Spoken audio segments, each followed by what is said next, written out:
જય Jinendra, welcome to Sanjeev Kapoor ખજાના. હું છું અમીષા.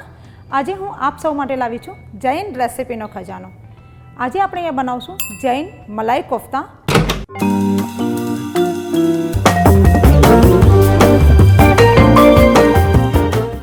જૈન મલાઈ કોફતા બનાવવા માટે આપણને સામગ્રીમાં લાગશે પનીર, માવો, કાજુની પેસ્ટ, મગજ તરીના બીની પેસ્ટ, મલાઈ, દહીં, બટર, કોર્નફ્લોર, આખા સાબુત મસાલા, ક્રશ ચીલી, સાકર, સુધારેલા કાજુ અને કિસમિસ, મીઠું, ઓઇલ. હવે આપણે પહેલાં કોફતા બનાવી લઈશું. એની માટે આપણને પનીર લાગશે. પનીરની અંદર આપણે માવો નાખશું, સ્વાદ પ્રમાણે મીઠું નાખશું, એની અંદર આપણે કોર્નફ્લોર નાખશું. હવે આપણે આને લોટને મસળી લઈશું. જ્યાં સુધી આપણા હાથમાં જરાક ઓઇલ જેવું ન છૂટવા મળે ત્યાં સુધી આપણે એને સોફ્ટ કરશું. પનીર અને માવાનો જે લોટ બાંધ્યો છે કોફતાનો, એ આ રીતે ઓઇલ છૂટે ત્યાં સુધી આપણે એને મસળતા રહીશું. આપણું જે કોફતાનો રોલ છે એ તૈયાર થઈ ગયો છે. આપણે જે કોફતા બનાવ્યા છે એની અંદર આપણે કાજુ અને કિસમિસનું સ્ટફિંગ ભરશું. આ રીતે આપણે એક નાનકડો બોલ લઈને એની અંદર વચ્ચે હોલ કરીને એની અંદર આપણે આજે કાજુ અને કિસમિસના પીસીસ છે એ નાખશું.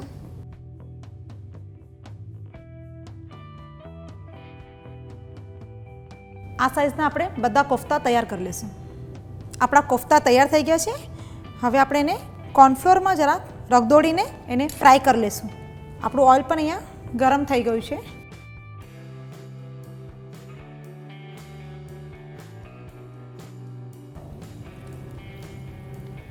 આપણા કોફતા હલકા મસ્ત ગુલાબી થઈ ગયા છે. હવે આપણે એને કાઢી લઈશું.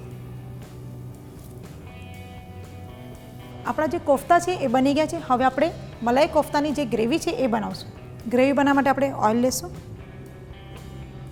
આપણે જે અહીંયા સાબુત મસાલા જેમ કે મરી, ઇલાયચી, લવંગ અને તજનો ટુકડો જે આપણે અહીંયા લીધા હતા એને હલકા મસ્ત લોઢી પર રોસ્ટ કરીને એને મિક્સરમાં આપણે આ રીતે વાટી લઈશું. આ જે મસાલાની જે ફ્લેવર છે એ આ કોફતામાં ખૂબ જ સરસ મજાનું કામ કરશે. આપણું ઓઇલ અહીંયા ગરમ થઈ ગયું છે. હવે આપણે એની અંદર જે બારીક વાટેલા જે લીલા મરચાં છે એ નાખશું. હવે આપણે આની અંદર જે કાજુની પેસ્ટ છે એ નાખશું. એની અંદર આપણે જે આ મગજ તરીના બીની પેસ્ટ છે એ પણ નાખશું. આ જે કાજુની જે પેસ્ટ છે જ્યાં સુધી ઓઇલ ન છૂટે ત્યાં સુધી આપણે એને થવા દેશું. આપણું કાજુની જે પેસ્ટ છે એ ઓઇલ છૂટવા માંડ્યું છે. હવે આપણે એની અંદર મલાઈ નાખશું.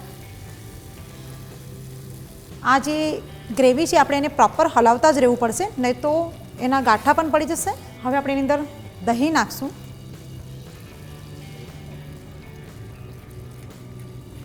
હવે આપણી જે આ સાબુત મસાલા છે એની અંદર નાખશું.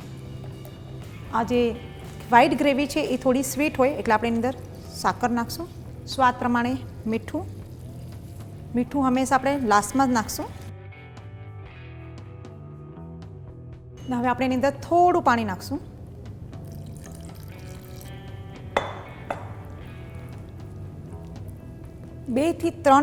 બે મિનિટ સુધી આપણે એને ઢાંકીને રહેવા દેશું. આપણું ઓઇલ પ્રોપર અંદર છૂટવા લાગ્યું છે. હવે આપણે એની અંદર બટર નાખશું. આપણી ગ્રેવી પણ અહીંયા તૈયાર થઈ ગઈ છે અને કોફતા પણ તૈયાર થઈ ગયા છે. તો આપણે એક પ્લેટમાં સર્વ કરી લઈએ.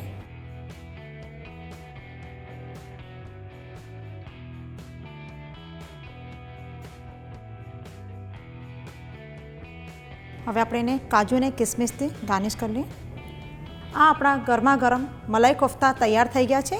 થોડા સ્વીટ ડીશ ટાઈપનું શાક છે, તો પરોઠા સાથે ખાવાની ખૂબ જ મજા આવશે.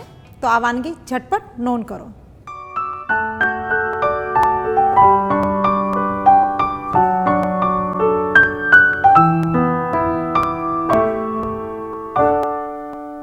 આપ સૌને જો અમારી રેસિપીઝ પસંદ છે તો અમારા ચેનલ પર સબસ્ક્રાઈબ કરો અને અમારા સાથે જોડાઈને રહો. Happy cooking.